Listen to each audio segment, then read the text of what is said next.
6. Los medios como traductores. La tendencia de los niños neuróticos a perder algunos rasgos neuróticos cuando hablan por teléfono ha supuesto un rompecabezas para los psiquiatras. Algunos tartamudos dejan de tartamudear al hablar un idioma extranjero. Que las tecnologías sean maneras de traducir un tipo de conocimiento en otro ya ha sido expresado por Lin Nambraisan en la frase, la tecnología es claridad y precisión. Así pues, dicha traducción consiste en el deletreo de las formas del saber. Lo que llamamos mecanización es una traducción de la naturaleza, y de nuestras propias naturalezas, en formas amplificadas y especializadas.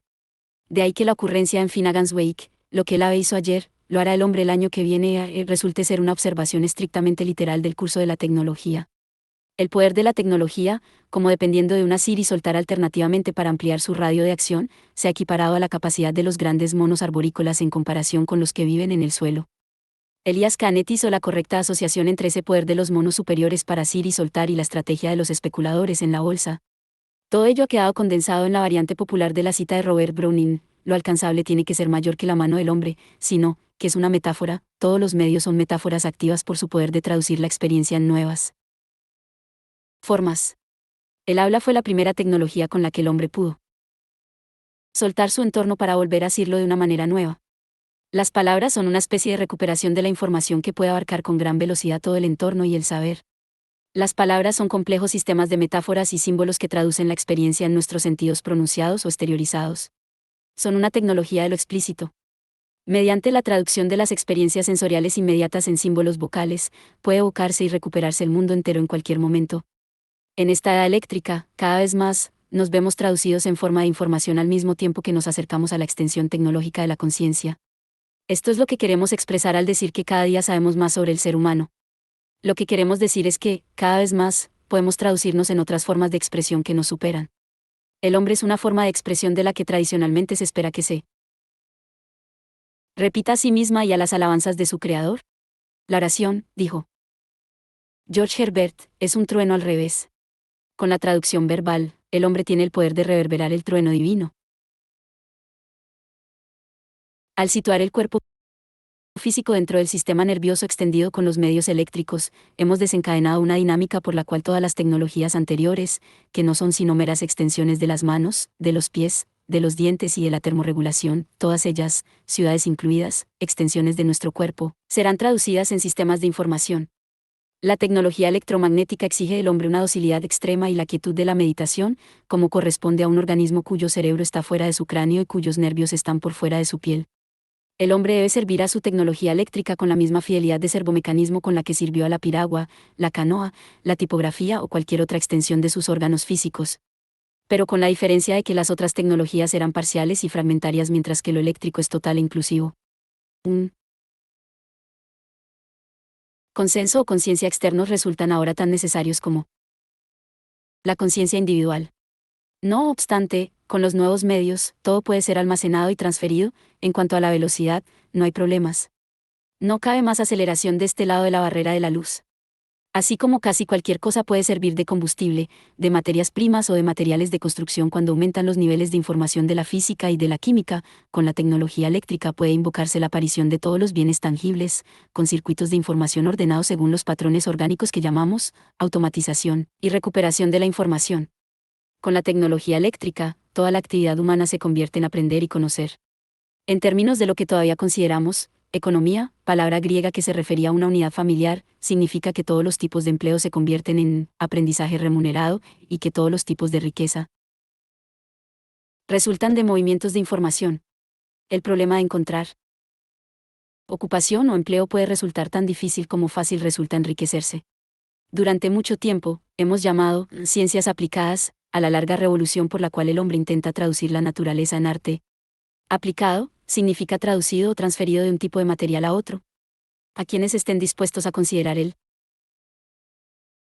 asombroso proceso de las ciencias aplicadas en la civilización occidental, la obra de Shakespeare As You Like It da mucho que pensar. Su Bosque de Arden es un dorado mundo de ventajas traducidas y desempleo justo como aquel en el que estamos entrando ahora por el portal de la automatización eléctrica.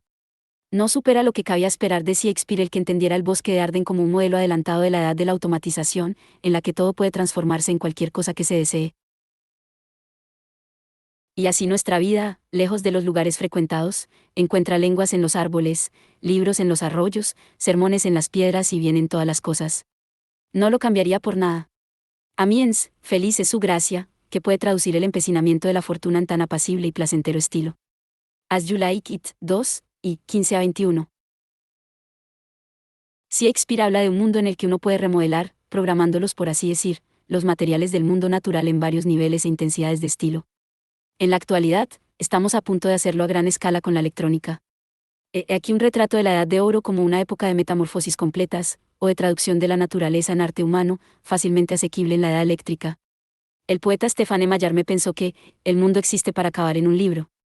Ahora estamos en condiciones de poder ir más allá y de transferir todo el espectáculo a la memoria de un ordenador.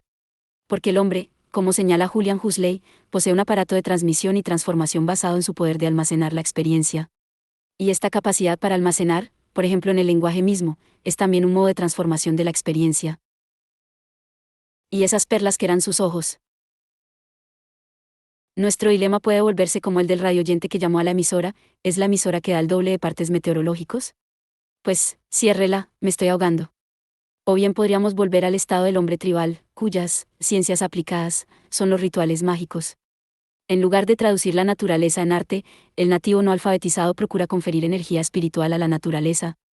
Puede que algunos de estos problemas encuentren solución en la idea freudiana de que cuando no logramos traducir algún acontecimiento o experiencia en arte consciente, lo reprimimos. Es este mismo mecanismo el que nos entumece en presencia de aquellas extensiones nuestras que son los medios estudiados en esta obra. Así como las metáforas transforman y modifican la experiencia, también lo hacen los medios.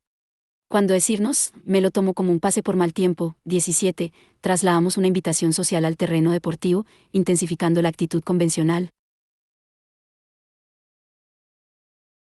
Hasta dar una imagen de auténtica decepción, su invitación no es de esos compromisos de los que procuro librarme. Me produce la misma frustración que un partido interrumpido que no vaya a poder seguir. Como en toda metáfora, intervienen complejas relaciones entre cuatro componentes, su invitación es con respecto a las demás invitaciones ordinarias lo que un partido con respecto a la vida social convencional, es de este modo, viendo un conjunto de relaciones a través de otro conjunto, que almacenamos y amplificamos la experiencia en formas como el dinero. Porque el dinero también es una metáfora. Y todos los medios como extensiones nuestras sirven para proporcionar nueva conciencia y visión transformadoras. Bacon dijo, es una ocurrencia excelente que se dijera que Pan, o el mundo, escogiese solo a Eco como esposa, antes que a cualquier otra voz o palabra, porque solamente ella es la verdadera filosofía que hace justicia a las palabras mismas del mundo. Hoy Mark II está preparado para traducir las obras maestras de la literatura de cualquier idioma a cualquier otro idioma y vierte como sigue las palabras de un crítico de Tolstoy sobre guerra y mundo. Paz. Pese a la cultura, costes locales. Algo traduce. Algo imprime, Burstyn, 141.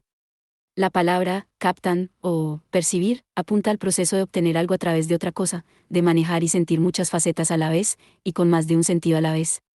Empieza a ser evidente que el tacto no se debe a la piel sino a las interacciones entre los sentidos y que el seguir en contacto, o el ponerse en contacto, son el resultado de un encuentro logrado entre los sentidos, de la vista traducida en sonido, este en movimiento, y el gusto en olfato.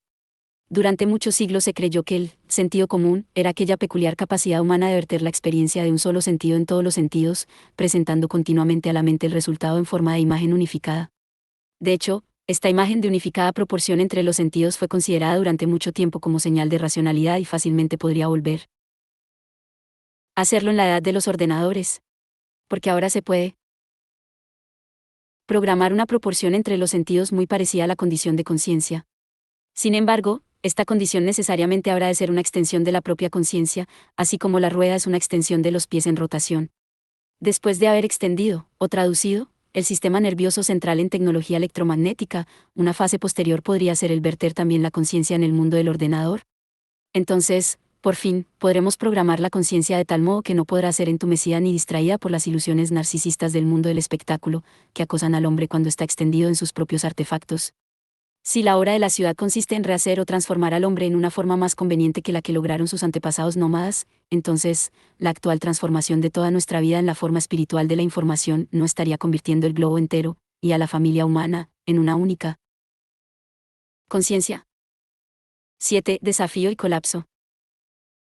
La némesis de la creatividad fue Bertrand Russell, quien declaró que el gran descubrimiento del siglo XX fue la técnica del juicio provisional.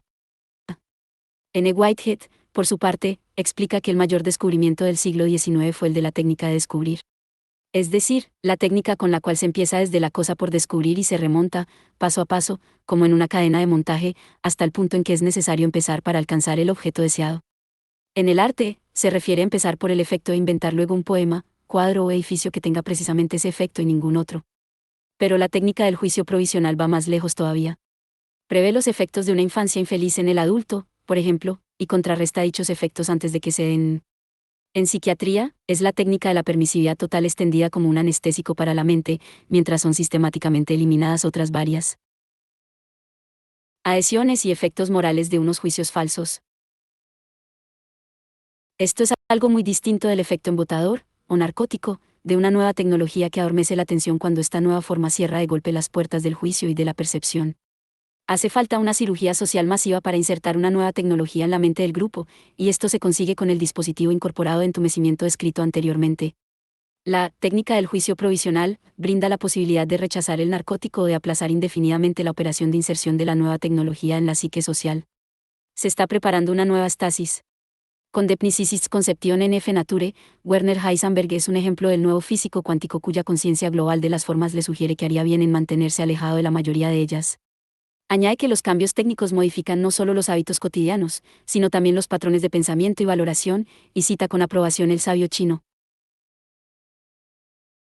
Mientras Tsugung viajaba por las regiones al norte del río Han, vio a un anciano trabajando en su huerta. Había excavado un canal de riego. El anciano bajaba a un pozo y sacaba con las manos un recipiente lleno de agua que vertía en el canal. Si bien sus esfuerzos eran tremendos, los resultados parecían más bien escasos. Tsugung dijo: hay un modo de llenar 100 canales de riego en un solo día y de conseguir mucho más con mucho menos esfuerzo. ¿Quiere que se lo explique? Entonces el campesino se levantó, lo miró y dijo: ¿en qué consiste? Tsugung contestó: primero un poste de madera delgado en un extremo y pesado en el otro. Así podrá elevar agua tan rápidamente que parecerá fluir. Se llama un pozo de balancín. Entonces la ira invadió el rostro del anciano, que dijo: mi maestro decía que cualquiera que hace su trabajo con una máquina trabaja como una máquina, y que quien lleva en el pecho un corazón de máquina pierde su sencillez. ¿Quién pierde? Su sencillez se vuelve inseguro en los esfuerzos de su alma. La inseguridad de los esfuerzos del alma es algo que no concuerda con el sentido de la honestidad. No es que no conozca esos artilugios, es que me da vergüenza utilizarlos. Tal vez el aspecto más interesante de esta anécdota es que resulta atractiva al físico moderno. No habría despertado el interés de Newton o de Adam Smith, porque eran grandes expertos y abogados de los enfoques fragmentario y especializado. Es con una perspectiva muy afín a la del sabio chino que Hansel trabajó en su idea de la enfermedad como tensión. En los años 20, le había asombrado que los médicos siempre se centraran en el reconocimiento de enfermedades concretas y en los remedios específicos de las causas aisladas y que, al mismo tiempo, nunca prestasen atención al síndrome de encontrarse mal. Quienes se preocupan por el programa, contenido, en los medios y no por el medio en sí parecen estar en la misma posición que aquellos médicos que hacen caso omiso del síndrome de encontrarse mal. Anseli, al emprender un enfoque total e inclusivo del campo de la enfermedad, inició lo que Adolf Jonas continuó en Irritation and Cure Irritation, es decir, la búsqueda de una respuesta a la herida, o a cualquier nuevo tipo de impacto. Hoy en día, tenemos anestésicos que nos permiten realizar, mutuamente, las más aterradoras operaciones físicas.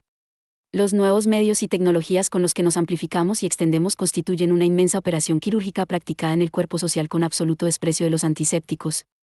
Si dicha operación es necesaria, debe considerarse la inevitabilidad de infectar todo el organismo en su transcurso. Al operar una sociedad con una tecnología nueva, no es el área de la incisión la más afectada. La zona del impacto y de la incisión es insensible. Es el organismo entero el que ha cambiado. El efecto de la radio es visual y el de la fotografía es acústico. Cada nuevo impacto modifica las proporciones entre los sentidos. Lo que buscamos ahora es o bien una forma de controlar las fluctuaciones de las proporciones sensoriales de la perspectiva psíquica y social o una manera de evitarlas del todo. Padecer una enfermedad sin presentar sus síntomas equivale a estar inmune. Ninguna sociedad consiguió saber lo bastante acerca de sus acciones como para desarrollar inmunidad a sus nuevas extensiones o tecnologías. Ahora hemos empezado a sentir que el arte bien podría proporcionar dicha inmunidad. En la historia de la cultura humana, no hay ejemplo de ajuste consciente de los diversos factores de la vida privada y social a las nuevas extensiones, excepto los endebles y periféricos esfuerzos de los artistas. El artista capta el mensaje del desafío cultural y tecnológico décadas antes de que se produzca su impacto transformador. Entonces, construye modelos, o arcas de Noé, para enfrentarse al cambio que se acerca. La guerra de 1870 no sé. Habría librado de haber leído la gente mi educación sentimental, dijo Gustave Flaubert. Es este el aspecto de arte nuevo cuyo cuidadoso estudio recomienda Kenneth Galbraith a los hombres de negocios que quieran seguir en los negocios. Porque, en la edad eléctrica, no tiene sentido decir que un artista se ha adelantado a su tiempo. Nuestra tecnología también está adelantada a su tiempo, siempre que contemos con la capacidad de reconocerla por lo que es. Para prevenir todo hundimiento innecesario en la sociedad, el artista tiende ahora a trasladarse de su torre de marfil a la torre de control de la sociedad. Así como en la edad eléctrica la educación superior ha dejado de ser una presunción o un lujo para convertirse en una necesidad básica del diseño operacional y productivo, el artista resulta indispensable en el modelado, análisis y comprensión de la vida de las formas y estructuras creadas por la tecnología eléctrica. Las víctimas de la nueva tecnología siempre han murmurado tópicos sobre la impracticabilidad de los artistas y de sus fantasiosas preferencias. Pero, en el siglo pasado, llegó a aceptarse comúnmente que, en palabras de Wyndham Lewis, el artista siempre se encuentra escribiendo una detallada historia del futuro. Porque es el único consciente de la naturaleza del presente. Ahora, para la supervivencia del hombre, es necesario el conocimiento de este simple hecho. Es antiquísima la facultad del artista para esquivar el mazazo de una nueva tecnología en cualquier época y contener esa violencia con pleno conocimiento. También antiquísima es la incapacidad de las víctimas, que no pueden esquivar la nueva violencia, para reconocer la necesidad de artistas.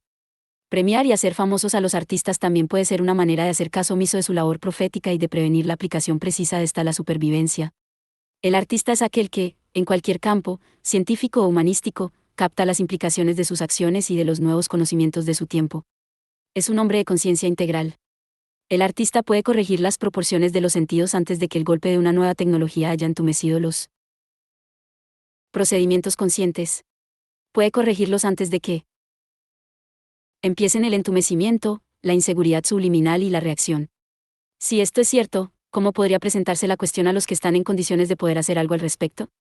Si hubiera incluso la más remota posibilidad de que este análisis fuese cierto,